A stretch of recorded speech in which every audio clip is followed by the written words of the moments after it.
माझ्याशी विश्वासघात केला की त्याचा सत्यानाश होतो, फडणवीसांचं वक्तव्य. तर ब्राह्मणांचा शाप आता लागत नाही, ते ओरिजिनल नाही तर मटण खाणारे ब्राह्मण. नाना पटोलेंचं जोरदार प्रत्युत्तर. राहुल गांधी आणि मोदींची तुलनाच करू शकत नाही. मनमोहन सिंगांच्या वेळी जेवढी कामं झाली ते मोदींनी एका वर्षात केली. 65% लोकांची पंतप्रधान मोदींनाच पसंती, अजितदादांचा विश्वास. उत्तर पश्चिम मुंबईतून शिंदे गटाकडून रवींद्र वायकर यांना उमेदवारी जाहीर. शिवसेनेकडून वायकर यांना लोकसभा निवडणुकीचंही तिकीट. मुंबईतील जागांवर निर्णय झालाय. आज सर्व उमेदवारांची यादी जाहीर होईल. मुंबईतल्या सगळ्या जागा महायुती जिंकेल, मुख्यमंत्री शिंदेंची माहिती. मुख्यमंत्री शिंदेंच्या 2 मे रोजीच्या बेळगाव दौऱ्याला महाराष्ट्र एकीकरण समितीचा विरोध. आमच्या विरोधात प्रचारासाठी शिंदेंनी येऊ नये, एकीकरण समितीचा स्पष्ट इशारा. उत्तर मुंबईसाठी काँग्रेस आज उमेदवाराची घोषणा करण्याची शक्यता.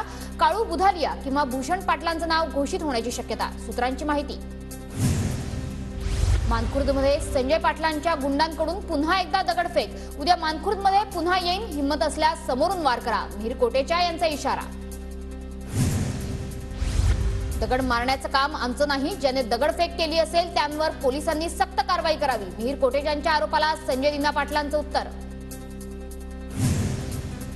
महायुतीला नाशिकचा उमेदवार उद्याच घोषित करावा लागणार. 2 मे रोजी नाशिक आणि दिंडोरीचे उमेदवार शिंदे फडणवीसांच्या उपस्थितीत अर्ज भरणार, सूत्रांची माहिती. ठाकरे गटाचे विजय करंजकर नाशिक लोकसभेतून अपक्ष उमेदवारी अर्ज भरण्याची शक्यता. उद्धव ठाकरेंनी भेटीसाठी बोलावूनही करंजकर न गेल्यानं बंडखोरीच्या चर्चांना उधाण. मोदींसाठी काम केल्यामुळे मला तिकीट मिळणार. नाशिकच्या जागेसाठी शांतिगिरी महाराजांचा विश्वास आणि तिकीट दिलं नाही तरीही लढणार असल्यावर शांतिगिरी महाराज ठाम. बारामतीनंतर शिरूर लोकसभेतही अपक्ष उमेदवाराला तुतारी हेच चिन्ह. निवडणूक आयोगाकडून ट्रम्पेटचं भाषण तर तुतारी. महायुतीला पराभव दिसू लागल्यानं रडीचा डाव खेळला जातोय. तुतारी चिन्हाच्या गोंधळावरून कोल्हेंची टीका. तर माझा विजय निश्चित, कोल्हेंना विश्वास. पवारांनी फलटणमध्ये काठी आणि घोंगडं नाकारलं, मग आमची मतं कशी चालतात? पडळकरांना पवारांना सवाल. तर पवार नास्तिक असल्याची पडळकरांची टीका. मोहितेंच्या दहशतीतून मी लोकांना मुक्त करणार, देवेंद्र फडणवीसांचं माळशिरसमधील सभेत वक्तव्य. तर पवार, सुशीलकुमार शिंदे, मोहिते मुलांच्या भविष्यासाठी एकत्र आलेत, फडणवीसांची टीका. माढ्यात मोहिते पाटलांना अहंकार. मोहिते पाटलांनी राष्ट्रवादीत असताना खूप खाल्लं आणि भाजपमध्येही तेच केलं. शहाजी बापू पाटलांचा मोहिते पाटलांवर निशाणा. प्रस्थापितांना गाडण्यासाठी रणजितसिंह नाईक निंबाळकरांना निवडून द्या, मोहितेंना गाडण्याची वेळ आली आहे. माळशिरसमधील सभेतून गोपीचंद पडळकरांचा निशाणा.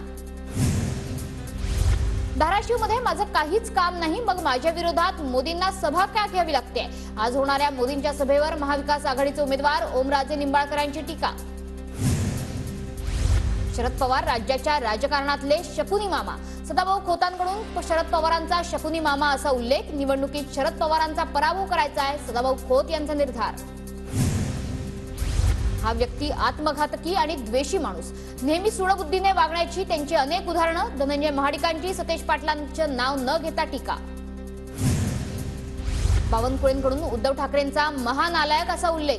ठाकरेंचा वाचाळपणा काही थांबायचं नाव घेत नाही. 2.5 वर्ष घरात एकही विकास काम केलं नाही. चंद्रशेखर बावनकुळेंची ट्विट मधून उद्धव ठाकरेंवर टीका.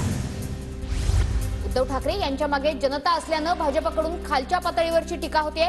चंद्रशेखर बावनकुळेंनी केलेल्या वक्तव्यावर अंबादास दानवेंचं प्रत्युत्तर. जळगावचे 30 पेक्षा जास्त नगरसेवक हे ठाकरे गटाच्या संपर्कात. भाजपच्या नगरसेवकांना लवकरच ठाकरे गटात प्रवेश. जळगाव महापालिकेच्या माजी महापौर जयश्री पाटलांचं विधान. बीडच्या तांदळीवाडी गावात पंकजा मुंडे आणि शिवसंग्रामच्या नेत्या ज्योती मेटे एकत्र. सप्ताहानिमित्त मेटे आणि मुंडे पहिल्यांदाच एकाच धार्मिक व्यासपीठावर. रत्नागिरी सिंधुदुर्गमधले महायुतीचे उमेदवार नारायण राणेंसाठी राज ठाकरे प्रचाराच्या मैदानात. 4 मे रोजी कणकवलीत राज ठाकरेंची सभा होणार. मनसेचे राज्य सरचिटणीस वैभव खेडेकरांची माहिती. निलेश सांबरेंकडून भिवंडीत जोरदार शक्ती प्रदर्शन. उमेदवारी अर्ज दाखल करताना अपक्ष उमेदवार निलेश सांबरेंचे समर्थक एकवटले. महाविकास आघाडीचे उमेदवार बजरंग सोनवणे यांचा आज आष्टी दौरा. सोनवणेंची तुतारी वाजवत बैलगाडीतून मिरवणूक. पुणे, मावळ, शिरूर लोकसभा मतदारसंघातील उमेदवारांचे दैनंदिन खर्च तपासणी वेळापत्रक जाहीर. 3, 7 आणि 11 मे रोजी उमेदवारांच्या दैनंदिन निवडणूक खर्चाची तपासणी होणार. देशभरात सतत वाढत्या तापमानामुळे नागरिक हैराण. विदर्भ, मराठवाड्यातील वादळी पावसाचे सावट संपले असून पारा अजूनही चढणार. राज्यातही उष्णता वाढणार असल्याचे चित्र. रत्नागिरीत वाढत्या उष्णतेच्या पार्श्वभूमीवर मतदारांसाठी वेटिंग रूमची सोय. उन्हामुळे मतदानाची टक्केवारी घटत असल्यानं निवडणूक अधिकाऱ्यांचा महत्त्वाचा निर्णय. आरटी अंतर्गत प्रवेश अर्ज दाखल करण्याचा आजचा शेवटचा दिवस. प्रवेशासाठी आतापर्यंत 52,000 अर्ज प्राप्त, तर अर्ज भरण्यास मुदतवाढ मिळण्याचीही शक्यता. कोल्हापूरच्या कळंबा कारागृहातले 2 तुरुंग अधिकाऱ्यांसह 11 कर्मचारी सेवेतून बडतर्फ. 2 प्रभारी अधिकाऱ्यांचीही बदली. कारागृहात मोबाईल सापडल्याप्रकरणी कारागृह प्रशासनाची मोठी कारवाई.